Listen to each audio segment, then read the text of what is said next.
Hello, hello friend. This is Grace here at Chalk Couture with the Comfy Nest.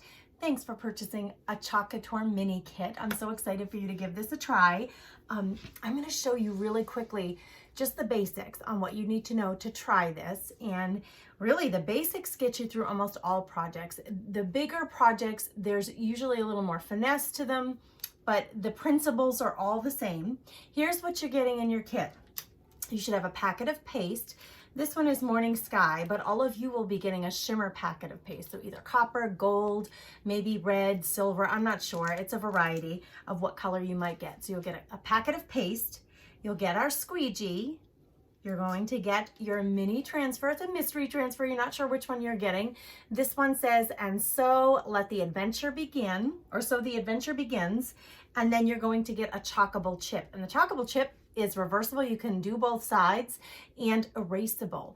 The pastes that you get, the formula that you're getting, is an erasable formula. So when you get it on your chalkable chip, I've already designed on this side. It's going to dry. You need to let it air dry, but then it's going to dry to the touch and it won't budge. But when you're ready to take it off there, you can just spray some water and with a paper towel or a soft rag, just wash off that paste and then you can redesign. Now your chalkable chips are pretty fun. You can put a magnet on the back and make it a refrigerator magnet. You can poke a hole through it and make it an ornament, or like tie it to a gift, make it a gift tag. There are lots of things that you can do with this. Some people use these for key rings. They make a really cute design that they love and then they attach it to their key ring. So many possibilities. Let's get into the how-to. I'm going to put this camera down a little bit so you can see the project. We're going to go on our blank side, obviously, and here's your transfer. It is adhesive. This one's been used several times already. They are reusable. You just wash them with water when you're done with them. So peel it off its backing. I want you to notice about the backing. There is both a shiny side and a not shiny side. So see, this side is really shiny. That's the side you're gonna put your transfer back onto once it's clean and dry. The other side is dull, and what I usually do to the other side of mine is I put a little mark on them with a permanent marker, just so I remember not to put my clean transfer back. That's the no side, on that side. You wanna put it on the shiny side. So the little mark on the back just helps me to remember which side is which. Okay. We got our transfer. It's sticky. You can see, stuck to my finger. Before you take a brand new transfer and put it on any surface, you probably want to fuzz it. So that the whole process of fuzzing, all we're doing is adding a little bit of fuzz. Lint, cloth, fabric, lint to the back. So it's not so sticky. You can do it on a clean rag. You can do it on your shirt, your jeans, like whatever you have.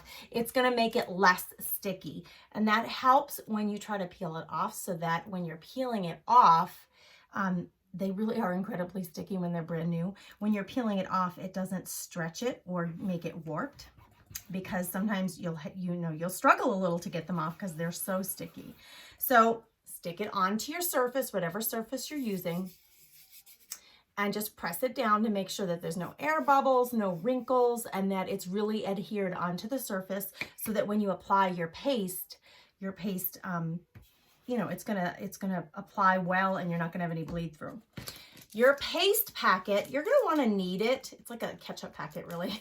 You're gonna wanna squeeze it, and you can feel all the products squishing around in there.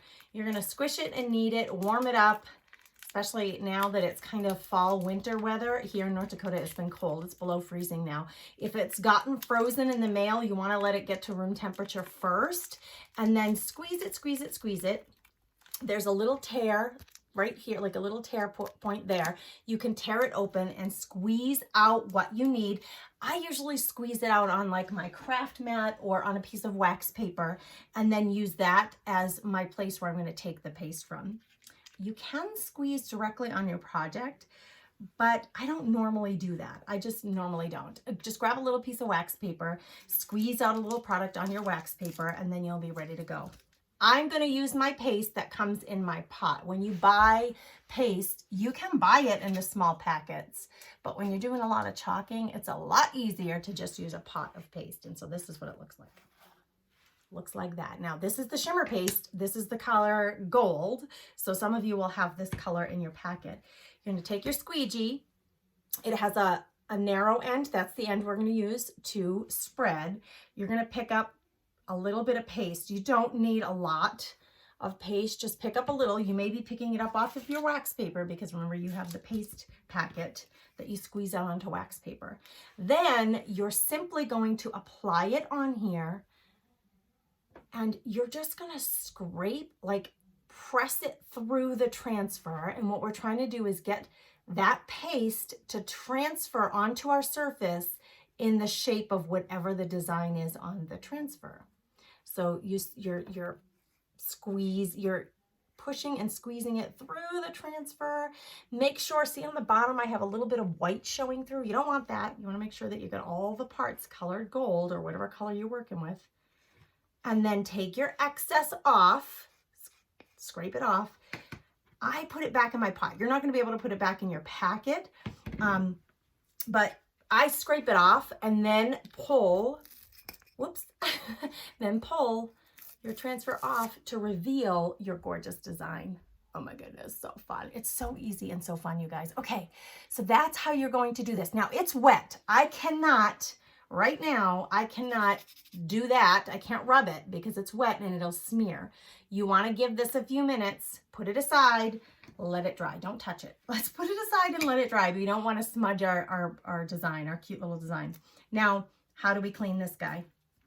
I lay him out on my craft mat. Anything that's okay to get wet. This is just water, you guys, in an old cleaner bottle. I use some water. Let me grab you can use a rag. I usually use these shop towels for the first go around on something small like this. The company also has erasers that you can use to get your paste off. Those come in handy for really big projects, but with this really little project, you just take a clean paper towel or these rags, these shop towels that the guys use in the garage. I should say guys and gals, but my husband uses these in the garage. They're really sturdy. And so you just wipe the paste. You can see a little bit of the shimmer paste on there. Wipe it off. I usually wipe my surface because now the paste has transferred onto my surface. Flip it over to the sticky side and do the same thing. It's crazy. It's sticky, but you can still get it wet. You can still wash it off. You want to get all that paste off of there because you don't want to leave residual paste. Next time you might want to use pink, not gold, shimmer. You might want to use pink, you might want to use red, and you don't want your colors to mix. Plus, the better you take care of your transfers, the better you clean them, the longer they'll last you. It's completely clean. The transfer itself may get stained with the color of the paste that you have, but that doesn't ruin it. It just discolors it a little bit, but it'll still be usable. Now, I'm just air drying this thing, but normally my really big ones, I lay them with the sticky side up on a towel and I let them dry overnight. And then in the morning when they're dry, I grab my backing sheet and I put them back on the backing sheet. You can hurry the process up a little bit by waving your transfer in the air or using some air. Like I use an old hair dryer to dry mine, but just keep in mind for all you crafters who have those embossing guns, do not use a heat gun. Do not use a heat gun on this transfer because it is, I don't even know what it is actually. It's a silk screen, but it's an adhesive on one side. So it has some kind of adhesive or glue or something, some sticky formula on the back side. It will melt. It will melt on you. So do not use any heat source. You can dry it with air, but do not use a heat source on it because I don't want it to melt on you.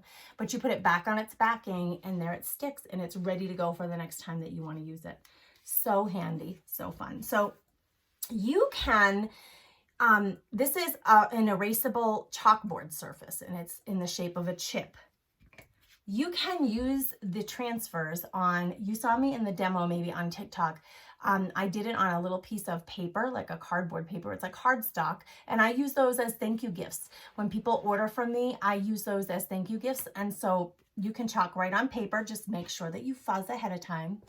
You can chalk on wood. You can chalk on plastic. You can chalk on all kinds of surfaces. I'm glad you got a Try Me kit. I hope that you had fun doing it. Listen, if anything got smudged or mixed up or messed up, just wash it off with water in a clean cloth.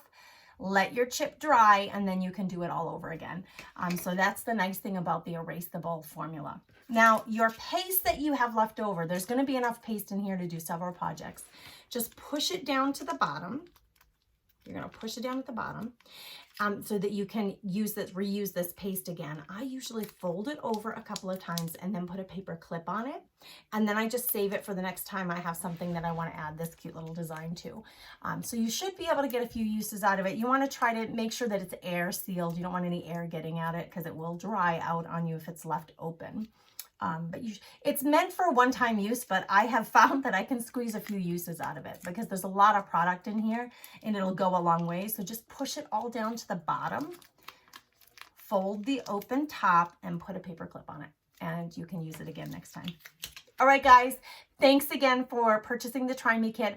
I'm going to try my hardest to follow up with each one of you after a few days after you've gotten your kit to see if you've had a chance to try it, see if you have any questions, but I hope this video was helpful.